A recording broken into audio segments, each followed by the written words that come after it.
Le retour des catégories monoplace et aujourd'hui c'est au tour de l'IndyCar.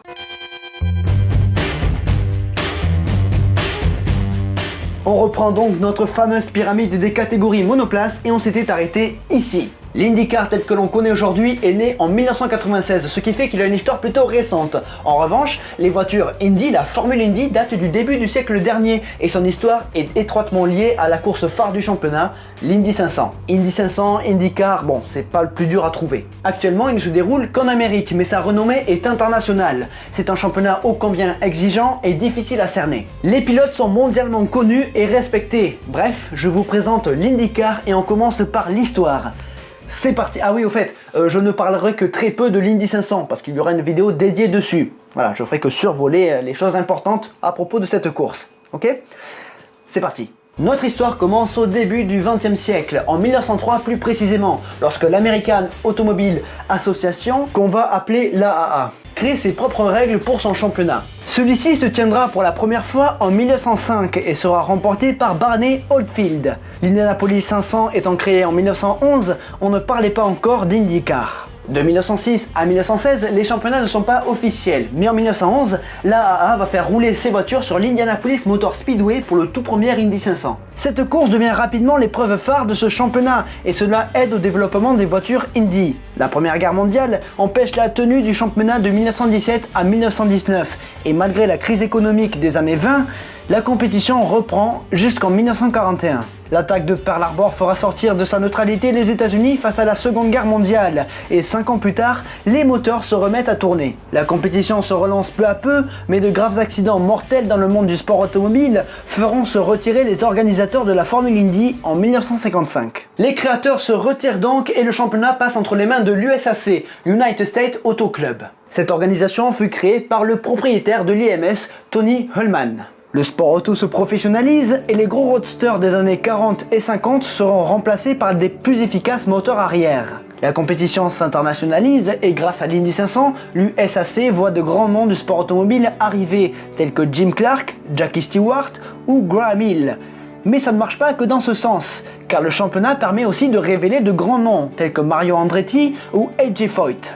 La course technologique fera grimper les budgets et les années 70 verront une cassure entre équipes historiques de l'USAC et nouveaux venus comme Penske ou McLaren pour ne citer que les plus connus. Mais ce n'est pas le seul problème, il y a aussi un déséquilibre entre la médiatisation de l'Indy 500, très médiatisée, et les autres courses, très peu médiatisées. Ce n'est pas tout car le décès de Tony Hulman et d'autres dirigeants de l'USAC sonnera la fin d'un chapitre et les problèmes politiques vont s'en mêler à partir de 1978. Du coup, les écuries renommées vont s'associer pour créer le Championship Auto Racing Teams, le kart. Le problème, c'est que l'épreuve phare du championnat, l'Indy 500, reste entre les mains de l'USAC. L'ancien championnat est un peu dépassé par le kart et tentera d'interdire aux équipes de ce dernier de participer à l'Indy 500.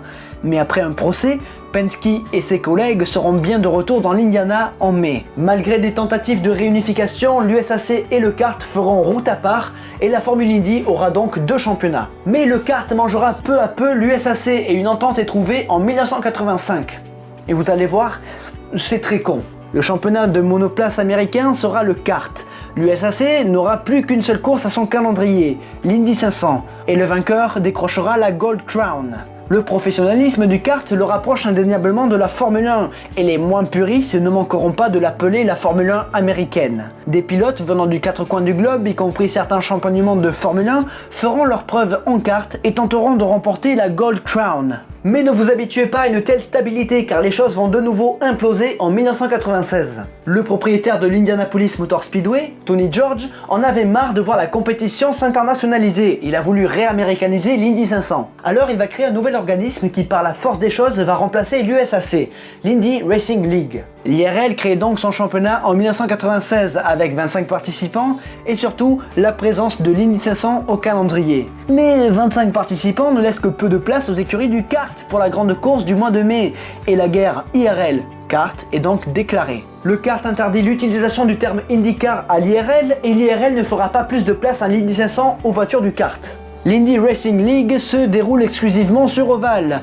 Mais le fait d'avoir l'Indy 500 dans son programme attire les pilotes et équipes du kart et deviendra le championnat numéro 1 au début des années 2000. Et en 2003, il récupère le nom IndyCar. L'existence du kart est donc menacée et les organisateurs décident de se réinventer en le renommant Champ Car. C'est là où plusieurs d'entre vous vont faire « Ah, d'accord. Merci le circuit, tu es le meilleur, tu es tellement beau et tout. T'es trop fort, t'es trop fort. » Je m'aime beaucoup. À partir de 2005, l'IndyCar ira voir quelques circuits routiers et urbains, tandis que le Champ Car sera dominé par Sébastien Bourdet. Fin 2007, les commanditaires se retirent, ce qui scelle la fin du Champ Car. En 2008, il y a donc la réunification et l'IndyCar absorbe totalement son rival et les deux entités sont réunifiées sous le nom IndyCar. Cependant, pour rendre hommage à la catégorie disparue, la première manche de la saison 2008 se fera sous l'appellation Champ Car. L'IndyCar se fera un nom sur la scène internationale et ce championnat créera plus de champions qu'il n'en attirera. Dario Franchitti, Scott Dixon, Will Power, Joseph Newgarden ou encore Simon Pagenaud. Bon après il y a eu Sato, Montoya et Alonso qui sont venus mais bon, vous avez compris. En 2020, ce championnat a changé de main car Roger Penske a non seulement racheté l'IndyCar mais également l'Indianapolis Motor Speedway. Nous sommes donc au début d'une nouvelle ère. Pour l'histoire c'est fait, maintenant revenons au présent et regardons comment ça fonctionne l'IndyCar.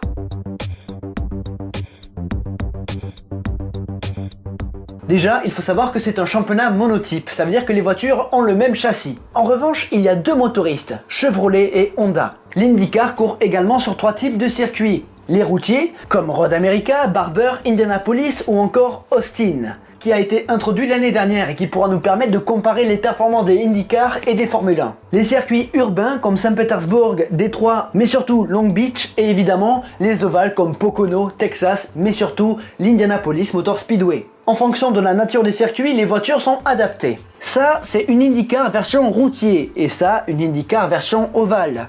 Vous voyez que les ailerons changent, mais à l'intérieur, la performance des moteurs est également ajustée. Sur ovale ou encore sur des circuits comme Austin, la puissance est au maximum. Mais la grande nouveauté de cette année, c'est évidemment l'imposant Aeroscreen, qui est une alternative au halo. Ce dernier ne pouvant être utilisé car il cache une partie du champ de vision au pilote et sur ovale, ce n'est pas top. Marcus Ericsson, qui a connu le halo en Formule 1, a dit que l'Aeroscreen était mieux.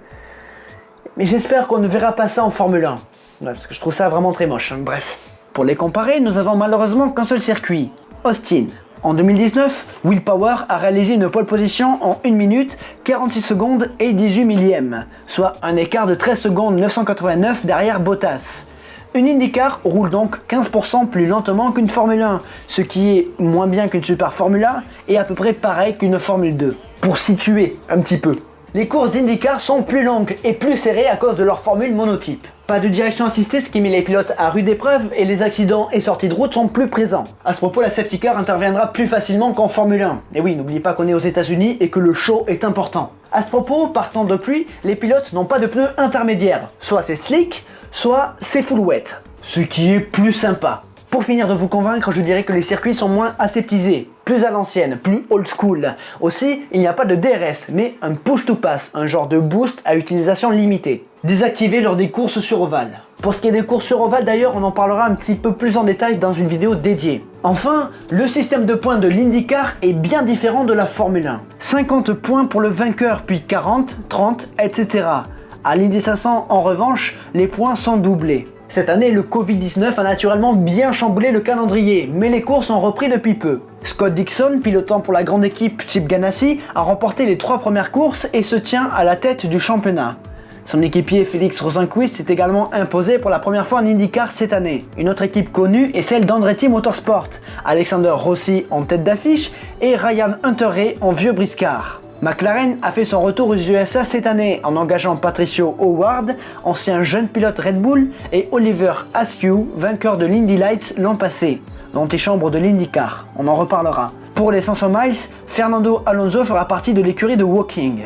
D'autres noms connus sont également dans ce championnat comme Marcus Ericsson chez Chip Ganassi, Takuma Sato et Graham Rahal chez Rahal Letterman, Tony Kanaan chez LG Foyt et Max Chilton chez Carlin. Mais l'équipe la plus respectée c'est bien le Team Penske qui engage Will Power, champion 2014 et vainqueur de l'Indy 500 2018, Joseph Newgarden, champion 2017 et 2019. Et bien sûr, Simon Pagenaud, champion 2016 et vainqueur de l'Indy 500 2019, qui a remporté au passage une course cette année. Qui plus est, en partant dernier.